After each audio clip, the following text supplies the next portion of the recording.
بسم اللہ الرحمن الرحیم۔ کل کے درس میں عرض کیا تھا کہ حضور نے رمضان المبارک کا تعارف کرواتے ہوئے اس ماہ مبارک کی دو خصوصیات کو بیان فرمایا۔ پہلی خاصیت یہ ہے کہ یہ صبر کا مہینہ ہے، اس کا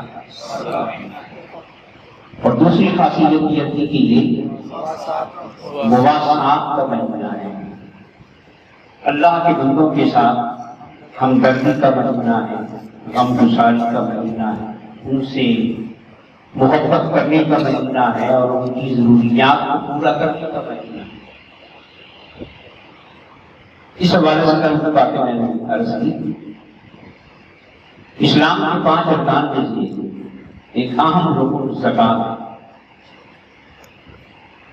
اب یاد رکھیں کہ نماز کا تعلق انسان کی اپنی ذات کے ساتھ ہے، روزے کا تعلق بھی انسان کی اپنی ذات کے ساتھ ہے، حج کا تعلق بھی انسان کی اپنی اور زکوٰۃ کا تعلق اپنی ذات کے ساتھ ہے، بلکہ اللہ کے دیگر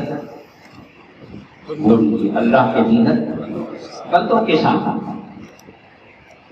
تو زکوٰۃ اس چیز کا نام ہے کہ اللہ کے دیے ہوئے مال میں سے اللہ کے مستحق بندوں پہ خرچ کرنے کا نام کیا ہے؟ زکوٰۃ ہے۔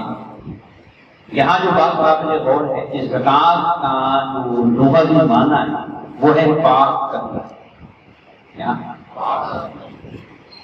اب جو بات قابل توجہ ہے کہ ہر عبادت انسان کو پاک کرنے کے لیے، پاکیزگی نفس کے لیے ہے، تزکیہ نفس کے لیے ہے، مگر کسی اور عبادت کا نام زکوٰۃ نہیں۔ نماز جیسے نام عبادت کو بھی زکوٰۃ کا نام نہیں دیا، حالانکہ وہ انسان کو پاک کرتی ہے۔ روزے اور حج کا نام بھی زکوٰۃ نہیں رکھا، اور جس عبادت میں اللہ کے بندوں پہ خرچ کیا جائے اس عبادت کا نام کیا رکھا؟ زکوٰۃ کی جس زکوٰۃ کا معنی کیا ہے؟ تو یہاں سے بات نہ سمجھ میں آئی کہ صرف سجدوں سے وہ پاکیزگی نہیں ملتی، اور صرف روزے سے وہ پاکیزگی، اور صرف مکے اور مدینے کا چکر لگانے سے وہ پاکیزگی نہیں ملتی جو اللہ کے بندوں پہ خرچ کرنے سے ملتی ہے۔ اور جو اللہ کی رضا، اللہ کی خوشنودی، روحانیت کا فیض، اللہ کا فضل، حضور کی نگاہ کرم جو اللہ کے بندوں پہ خرچ کرنے سے نصیب ہوتی ہے، وہ تمام عبادات میں سے کسی عبادت سے نصیب ہوتی ہے۔ اللہ پاک نے اس عبادت کا نام کیا رکھا ہے؟ بولیے زکوٰۃ۔ کے اگر پاک ہونا چاہتے ہو، کل جو میں نے آیت پڑھی تھی کہ لن تنالوا البر حتیٰ تنفقوا مما تحبون، جب تک اللہ کے بندوں پہ خرچ نہیں کرو گے تو نیکی کو پانے میں کبھی کامیاب۔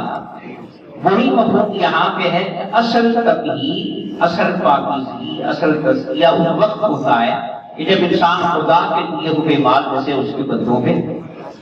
اب یہاں پہ جب کسی انسان نے زکوٰۃ دے دی تو زکوٰۃ کس کو دی؟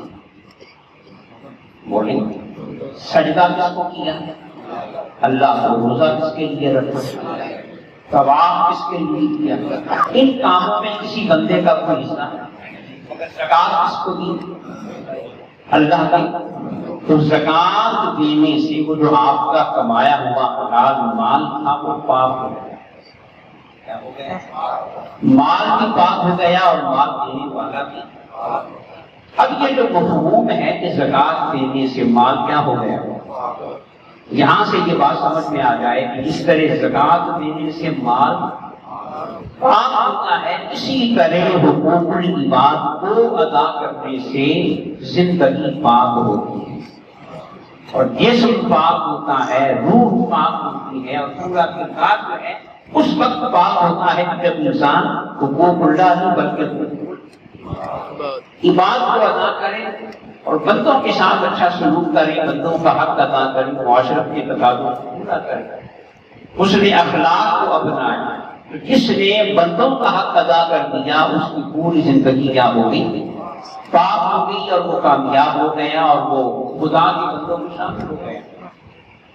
اسی لیے میں نے اس بڑی شب برات پہ کہ حضور کی بارگاہ میں ایک جنازہ ہے، تو حضور نے کیا پوچھا؟ اس میت پہ قرض تو نہیں ہے؟ اب قرض جو ہے کہ حقوق اللہ میں سے نہیں ہے بلکہ حقوق عباد میں سے ہے، کسی بندے سے پیسے لیے اس کو واپس کر لیں۔ تو بتایا گیا کہ اس میں کوئی قرض نہیں ہے، تو حضور نے جنازہ، پھر ایک اور میت آئی، حضور نے پوچھا اس میں کوئی قرض تو نہیں ہے؟ کیا جواب ملا کہ قرض؟ تو حضور نے جنازہ پڑھانے سے انکار کر دیا۔ اس کا معنی یہ ہے کہ وہ پاک نہیں ہے، وہ اس قابل نہیں ہے کہ حضور اس کا جنازہ پڑھائیں، وہ اس قابل نہیں ہے کہ رحمت للعالمین کے لبوں سے اس کے حق میں دعا نکلے، کیونکہ اس نے بندوں کا حق ادا۔ پھر ایک صحابی کھڑے ہو گئے، عرض کیا آقا میں اس کا قرضہ دیتا ہوں تو آپ اس کا جنازہ پڑھائیں، پڑھا دیا۔ اسی طرح حضور نے فرمایا شہید کو سب کچھ معاف، لیکن شہید نے بھی اگر کسی کا قرض دینا ہے وہ معاف۔ اب شہید کو دیکھیں نا، آپ نے سنا ہے قبر میں شہید سے کوئی سوال جواب کوئی نہیں، کیونکہ وہ سوال جواب حقوق اللہ سے متعلق ہے کہ تیرا رب کون ہے، تیرا دین کیا ہے، اس ہستی کے بارے میں کیا کہتا ہے۔ تینوں سوالوں کا تعلق حقوق اللہ سے، وہ اللہ نے شہید کو کیا کر دی؟ معاف کر دیے۔ مگر اتنے بڑے شہید پہ اگر کسی بندے کا قرض ہے تو وہ اللہ نے معاف نہیں کیا۔ تو یہاں سے جب سمجھ میں آیا کہ جس طرح زکات کے دینے سے کیا پاک ہوتا ہے؟ مال پاک ہوتا ہے، اسی طرح حقوق العباد کو ادا کرنے سے زندگی پاک ہوتی ہے، حیات کو پاکیزگی ملتی ہے، اور وہ زندگی اس قابل ہوتی ہے کہ مولا کی بارگاہ میں قبول ہو جائے، خالق کی کائنات کی بارگاہ سے بخششوں اور رحمتوں کا مستحق بن جائے۔ مگر شرط کیا ہے کہ حقوق العباد کو ادا کرے۔ یہاں پہ حضرت عثمان غنی کا وہ واقعہ اس بات کو مزید واضح کرتا ہے۔ جب آپ نے جہاد کے لیے تعاون کی اپیل کی حضور، سیدنا عثمان غنی نے 100 اونٹ سامان سے لدے ہوئے پیش کیے، تو کیا دیا؟ سجدہ کے مان۔ بولیے حضور نے فرمایا دیا، اور پھر آپ نے 200 اونٹ سامان سے لدے ہوئے پیش کر دیے۔ ابھی بھی کمی تھی، حضور نے پھر فرمایا اور آپ نے 300 اونٹ سامان سے لدے ہوئے کتنے دے دیے؟ 600 اونٹ میں آپ نے کیا دیا؟ مال۔ اللہ کے راستے میں خرچ کیا۔ تو پھر جانتے ہو حضور کی زبان سے بشارت کیا ہے؟ حضور منبر سے اتر رہے اور فرما رہے تھے کہ عثمان آج کے بعد میرا کوئی گناہ ہے ہی نہیں، تو جو چاہے کرتا۔ 3 دفعہ یہ جملہ حضور نے ارشاد فرمایا کہ آج کے بعد میرا کوئی گناہ ہے نہیں، تو جو چاہے کرے۔ اب یہ جو جملہ ہے، یہ جو بشارت ہے حضور نے کسی نماز میں یا کسی روزے پہ یا کسی حج پہ یا کسی تہجد پہ نہیں دی، اتنی بڑی بشارت اس بات پہ ملی ہے کہ اپنے مال کو اللہ کے راستے میں بولیے خرچ کیا ہے؟ جو خرچ کرنے کا عمل ہے، اور دوسرے الفاظ میں حقوق العباد کو پورا کرنے کا عمل ہے، اس کے بغیر دین مکمل نہیں ہوتا، اور اس کے بغیر زندگی میں پاکیزگی، نور اور روحانیت نصیب نہیں ہوتی۔ میں اکثر ایک واقعہ یہ بڑے قبرستان والا سنایا کرتا ہوں۔ بڑے قبرستان میں داخل ہوں، جنازہ ایک قبر 3-4 قبریں تھیں، ان کو منتقل کرنا چاہا قبرستان میں۔ اس قبر کو جب کھولا گیا تو لاش محفوظ تھی، لاش تو باقی قبریں منتقل کر دی، وہ قبر پھر ادباً احتراماً منتقل نہیں کیا، اس کو دوبارہ وہیں پہ دفن کر دیا۔ اب وہ قبر کس کی ہے؟ وہ کسی بہت بڑے سجدہ گزار کی نہیں ہے، حافظ قرآن کی نہیں ہے، کسی پیر فقیر یا درویش کی نہیں ہے، وہ چھنگ بازار کے کسائی کی قبر، گوشت بیچنے والا۔ اب جو انتظامیہ تھی وہ بڑی حیران ہوئی، وہ چنگ بازار میں گئے، اس کے محلے میں گئے، وہاں لوگوں سے پوچھا کہ اس میں کیا خوبی تھی، کیا نیکی کرتا تھا کہ آج اس کی لاش کی محفوظ ہے۔ کسی نے یہ نہیں کہا کہ یہ بڑا پکا نمازی تھا، پڑھتا ہوگا اتنی اللہ پاک نے اسے توفیق دی، اس نے پڑھی ہوگی، مگر گواہی نماز پڑھنے، عبادت کی، درود کی، کسی محفل کی گواہی نہ آئی۔ پورے محلے میں، پورے چنگ بازار میں تو یک زبان ہو کے کہا کہ یہ سال اوپر گوشت بیچتا رہا اور اس کا جو توڑ تھا وہ پورا تھا۔ کیا کبھی اس نے ڈنڈی نہیں ماری، ناپ توڑ میں کبھی کسی کو دھوتا؟ اب بولیے اس نے حقوق اللہ کا لحاظ رکھا یا حقوق العباد کا لحاظ رکھا؟ پورے علاقے کو یہ دماغ تھا، آنکھیں بند کر کے اس سے پوچھ لیتے تھے، یہ پورا توڑنا تھا اور پورا توڑنے کے بعد پھر ایک بوٹی اور اس میں ڈال دیا کرتا تھا۔ نہ اس کے کاروبار میں نقصان ہوا، نہ اس کی قبر میں نقصان ہوا۔ یہاں لوگوں کا اعتماد مل گیا، لوگوں کی محبت مل گئی، نیک نامی مل گئی، لوگوں کی دعائیں مل گئیں، اور قبر میں قیامت تک جسم کی سلامتی ہے۔ جس کا جسم سلامت ہے تو اس کا ایمان سلامت نہیں ہوگا، اس کی روحانی سلامت نہیں ہوگی۔ تو اس میں کیا خوبی تھی کہ اس نے حقوق العباد کو، بولیے، حقوق العباد کو پورا کیا، اس میں کسی قسم کی کمی۔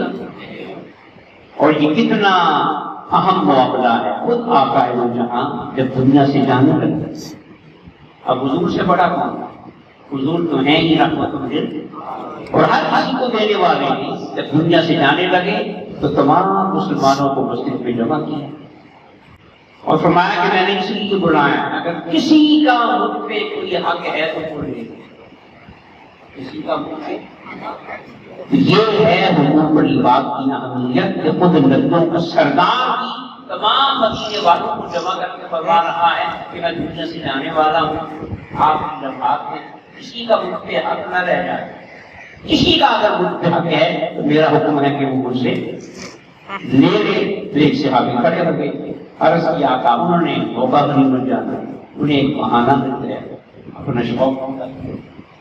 انہوں نے کہا کہ حضور آپ نے جنگ بدر کے موقع پر میری پشت پہ ایک کوڑا مارا تھا، میں اس کا بدلہ لینا چاہتا ہوں۔ حضور نے وہ کوڑا بڑھوا لیا، اس کے ہاتھ میں دیا، کہا کہ بھئی اپنا پوچھے اور اپنا بدلہ لے لیں۔